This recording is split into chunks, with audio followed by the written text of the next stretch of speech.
Welcome to The Complete Angler. My name's JC Brooks, sitting alongside Joe Long. Today we're going to be doing the Muskie Show. He's going to explain everything to do with muskies, how to catch them. We've got plenty of baits on the table, so take it away. Alright, basically when you get started muskie fishing, don't try to get too many baits, too many different colors, too many different styles. Buy 3 baits. Buy not the biggest size, not the smallest size. Buy something in the middle.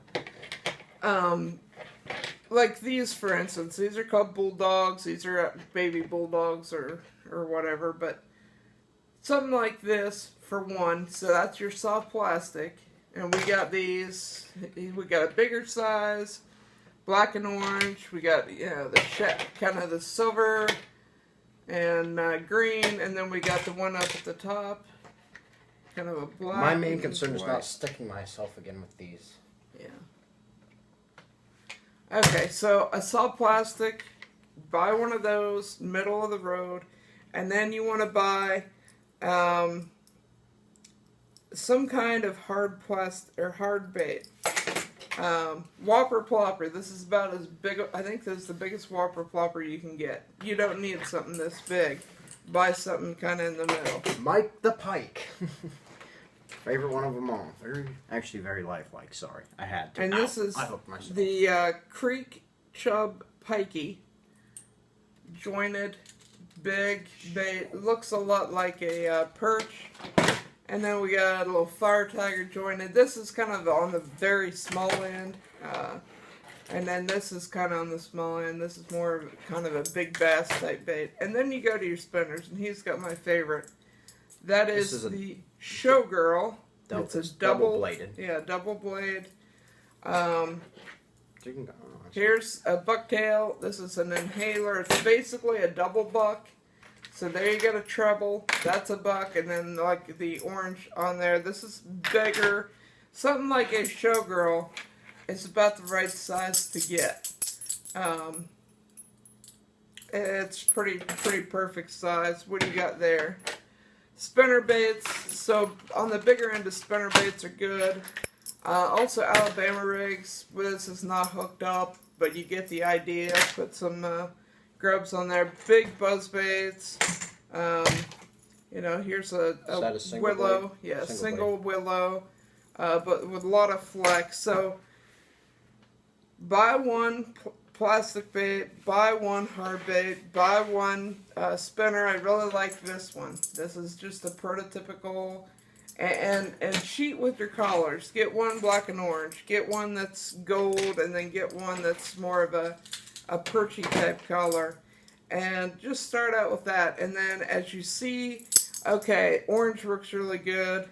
Go get another one. That's orange. Or if you see whatever's working for you at your lake, your reservoir, your creek, your river.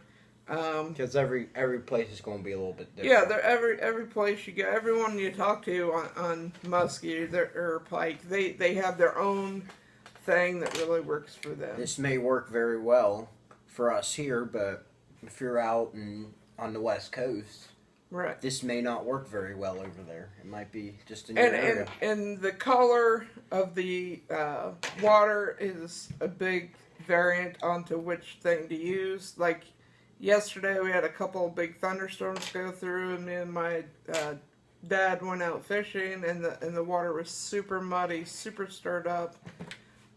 Didn't have much luck. Then today I went, it was calmed down so much dramatically, and I was able to get 6 bass in today. I got one really nice one I was super proud of. Of course, I forgot to take a picture of it, so I took a picture of the smallest one I caught and one of the kind of the average ones, but I forgot to take one of the bigger bass. So, but that's a different species for another day. But muskie fishing, you don't have to go buy a $300 G. Loomis muskie rod. Go to Walmart. Get yourself either a heavy-duty catfish rod and reel, or get a saltwater type rod and reel. If you're around the coast, Years and years and years ago, we went down to Myrtle Beach. I got me like a $50 saltwater setup. That's what I use when I'm throwing like this guy or this guy. Your normal bass gear will get tore up. It'll get damaged. Possibly broke. Yeah. Then you're completely out of that money. So. Right. So you want to have a little bit bigger, beefier setup for fishing muskie, but anyone can do it. Find where they're at. Talk to other anglers that catch them. Most of the time, anglers will tell you everything you need to know. So, any questions, comments from you? Not just with muskie, but really any other fish. It comes down to three things: having the right equipment, the right environment, and a little bit of luck. So, yep. One day you might throw all the right stuff, but it's just not the right day. You go back that very next day, you could throw the same exact stuff in the same exact locations. You might just have yourself a national record or a state record. You just never know.